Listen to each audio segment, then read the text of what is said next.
बॉलीवुड अभिनेता सुशांत सिंह राजपूत केस में drug angle सामने आने के बाद एनसीबी की गाज कई बड़े फिल्मी सितारों पर गिर रही है।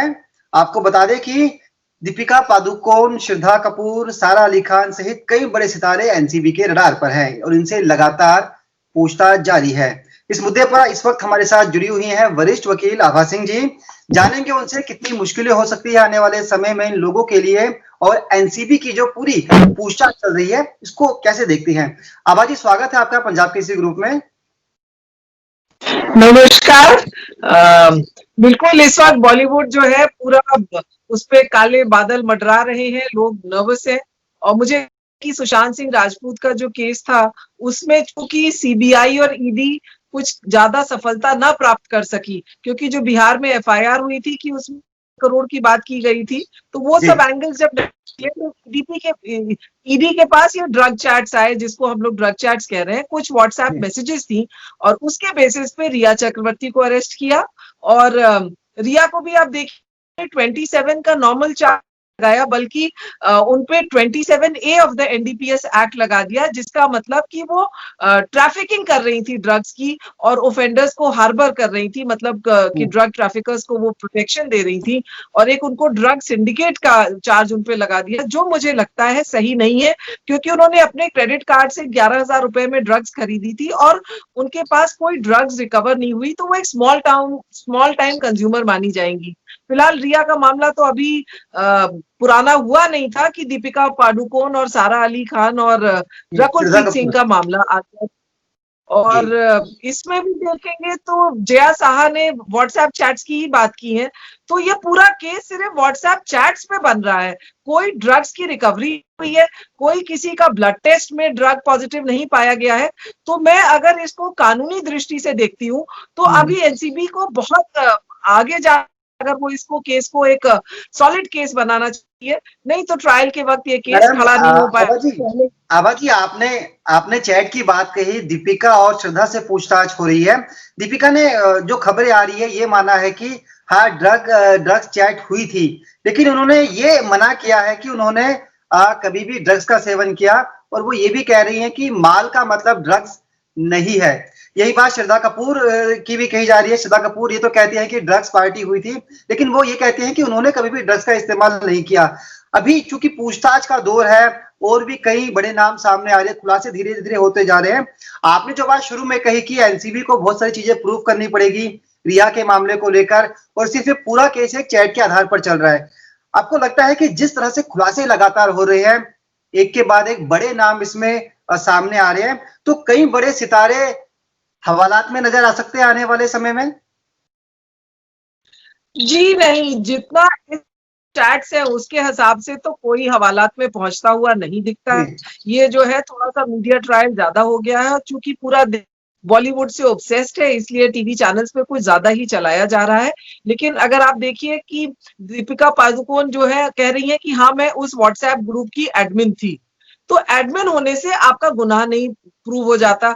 और सही बात है, अगर वो डिनाई कर रही है कि हमने कोई ड्रग्स नहीं लिया, तो एनसीबी ये जबरदस्ती नहीं कह सकती कि आपने ड्रग्स लिया, क्योंकि उनके पास ना ड्रग्स रिकवर हुए हैं, ना उनके ब्लड टेस्ट में ड्रग पॉजिटिव है। तो अगर ये श्रद्धा और रिफ्यूज कर, तो जब तक एनसीबी एक कदम और आगे जाके कोई और पुख्ता सबूत नहीं लाती, तो ये जो चैट्स है ये सिर्फ मैं एक क्लू बोलूंगी, एक रास्ता खा रहे, बट सबूत नहीं है। इंडियन एविडेंस एक्ट के तहत आपके पास एक पुख्ता सबूत चाहिए, क्योंकि आप क्या टेस्ट कराएंगे? आप पे अगर कोई पाउडर है, आप कहें ड्रग्स है, और जब वो केमिकल कॉम्पोजिशन की टेस्टिंग हो तो वो पाउडर निकला, तो फिर आप कैसे कहेंगे वो ड्रग्स है? तो यहाँ तो ड्रग्स की रिकवरी भी नहीं।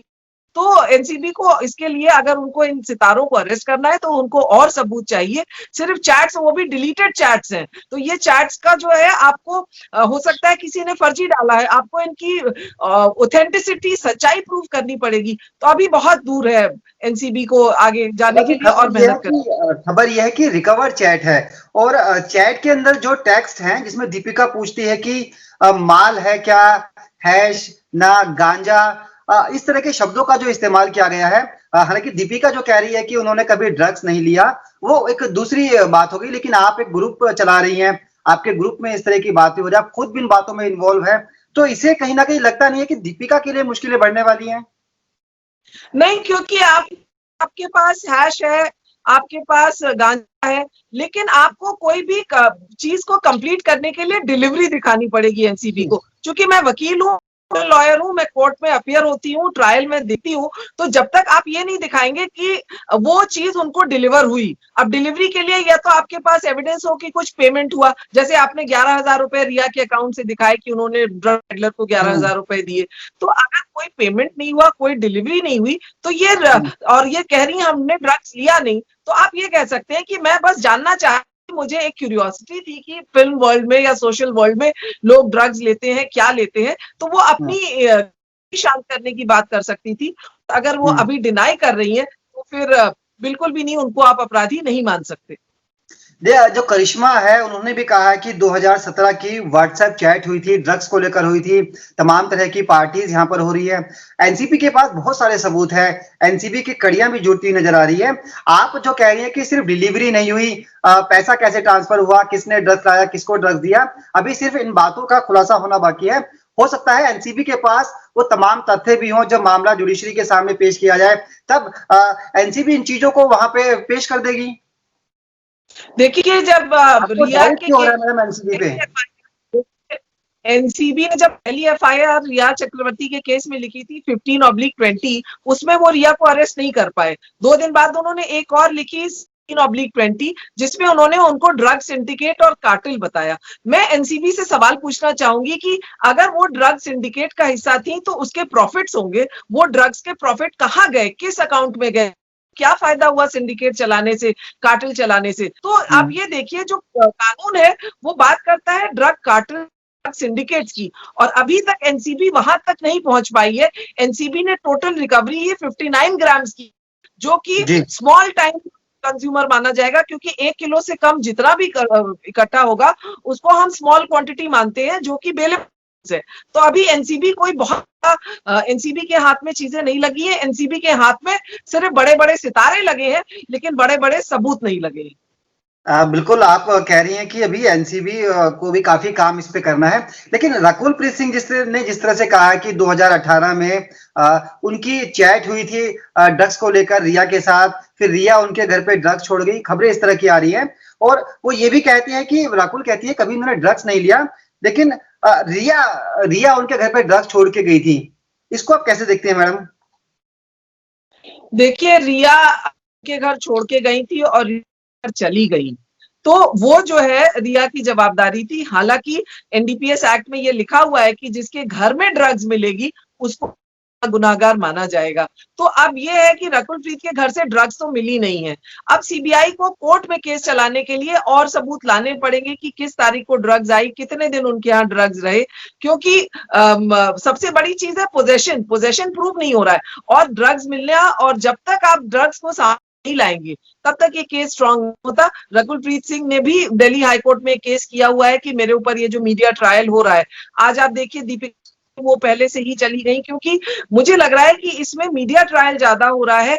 नहीं, सिर्फ आपको लगता है पूरे मामले को मीडिया ट्रायल का नाम देकर इन बड़े बड़े सितारों को बचाना भी जायज है? क्योंकि देश इन लोगों को पसंद करता है, इनकी फिल्मों को देखता है, लोग अपने टैक्स के पैसे से इनको पैसा देते हैं, टिकटें खरीदते हैं, जिस चीज की एड करते हैं लोग उस प्रोडक्ट को खरीदते हैं, और फिर सिर्फ ये कह देना कि मीडिया ट्रायल के नाम पर इन लोगों को परेशान किया जा रहा है, आपको लगता है सही है?